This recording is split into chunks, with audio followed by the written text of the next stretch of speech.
इस सीरीज में हम देखने वाले हैं इनऑर्गेनिक केमिस्ट्री के जितने भी इंक्रीजिंग एंड डिक्रीजिंग ऑर्डर हैं उनके बारे में। और आज हम देखने वाले हैं acidic and basic properties order के बारे में। अगर आप acidic and basic properties order के बारे में देखना चाहते हैं तो आपको खाली एक चीज़ अगर पता है, अगर आप एक चीज़ निकाल लेते हैं तो बहुत ही सिंपल हो जाता है ये आपके लिए साइज।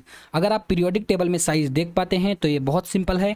देखिए, अगर आप नहीं भी देख पाते तो मैं एक चीज़ बता दूं आपको, ये जो ग्रुप होता है, जैसे आप लेफ्ट हैंड साइड से राइट हैंड साइड जाते हैं तो जो साइज होती है वो क्या होती है, डिक्रीज होती है। और पीरियड में जैसे आप ऊपर से नीचे जाते हैं तो जो साइज होती है वो क्या होती है, इंक्रीज होती है। बस इतना आपको आना चाहिए। अगर इतना आपको आता है तो acidic nature and basic nature properties के बारे में आप बहुत ही अच्छी तरीके से निकाल सकते हैं। तो चलिए सीखते हैं अब कि कैसे आप सॉल्व करेंगे इसको। देखिए, जो एसिडिक नेचर होता है वो इनवर्सली प्रोपोर्शनल टू होता है 1/, साइज के, लेकिन जो बेसिक नेचर होता है वो प्रोपोर्शनल टू होता है किसके, साइज के।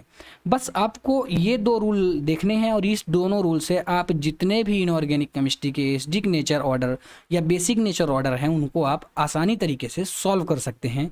अब एग्जाम्पल के जरिए हम चीज़ों को देखेंगे। दो एग्जाम्पल दिए हुए हैं, इसमें हमें निकालना है एसिडिक नेचर ऑर्डर और इसमें हमें निकालना है बेसिक नेचर ऑर्डर।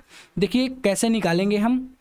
तो होता क्या है, जो एसिडिक यहाँ क्या दिया हुआ है, LI से लेकर CS तक, मतलब ये पीरियड दिया हुआ है। और पीरियड में क्या हो रहा था, जो साइज हो रही थी वो क्या हो रही थी, जैसे जैसे साइज इंक्रीज होती है तो जो एसिडिक नेचर है वो क्या हो रहा था, डिक्रीज हो रहा था। और बेसिक नेचर साइज इंक्रीज होने के साथ क्या हो रहा था, ये भी बेसिक नेचर जो इंक्रीज हो रहा था। तो यहाँ पर आप देखेंगे कि ये लगातार क्या हो रहा है, डिक्रीज होता चला जा रहा है। एसिडिक नेचर लगातार डिक्रीज होते चला जा रहा है, लेकिन जो बेसिक नेचर है वो लगातार क्या हो रहा है, इंक्रीज होते चला जा रहा है। आई होप ये चीज़ आपको समझ में आई होगी। अब दूसरे एग्जाम्पल की बात करें, जो दूसरे एग्जाम्पल में क्या दिया हुआ है, कार्बन से लेकर फ्लोरीन तक, मतलब ये ग्रुप की बात कर रहा है। और ग्रुप में क्या हो रहा था, जो साइज थी वो लेफ्ट हैंड साइड से राइट हैंड साइड जाने पर डिक्रीज हो रही थी। अगर साइज डिक्रीज हो रही है तो जो एसिडिक नेचर है वो इंक्रीज होगा और जो बेसिक नेचर है वो क्या होगा, डिक्रीज होगा। जैसा कि आपको दोनों में दिख रहा होगा कि जो एसिडिक नेचर है वो क्या हो रहा है, लगातार क्या हो रहा है, इंक्रीज हो रहा है, लेकिन बेसिक नेचर लगातार क्या हो रहा है, डिक्रीज हो रहा है। अब हम बात करेंगे पी ब्लॉक के हाइड्राइड के बारे में।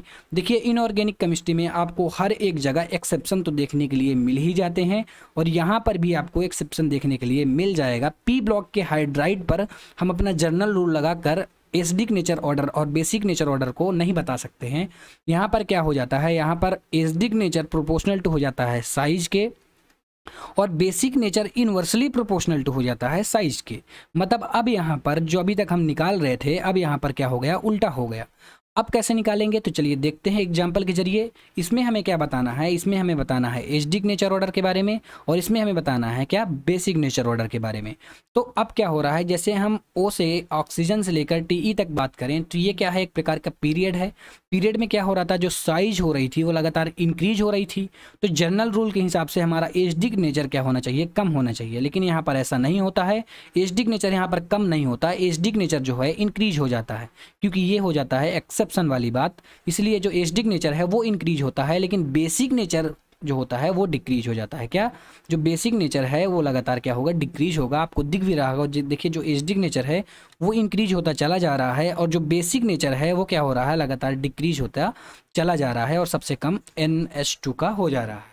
आई होप ये चीज़ आपको अच्छी तरीके से क्लियर हुई होगी। आप जरूर याद रखिएगा, अगर पी ब्लॉक के हाइड्राइड पूछता है तो इस चीज़ को आप जरूर देखिएगा। जो जनरल रूल है हमारा वो नहीं लगाना, हमें यहाँ पर ये वाले रूल को लगाना है।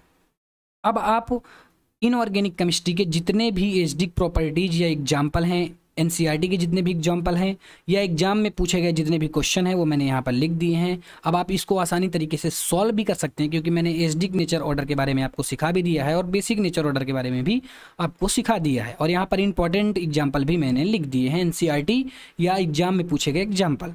आई होप सारी चीज़ें आपको अच्छी तरीके से क्लियर हुई होंगी। Thank you.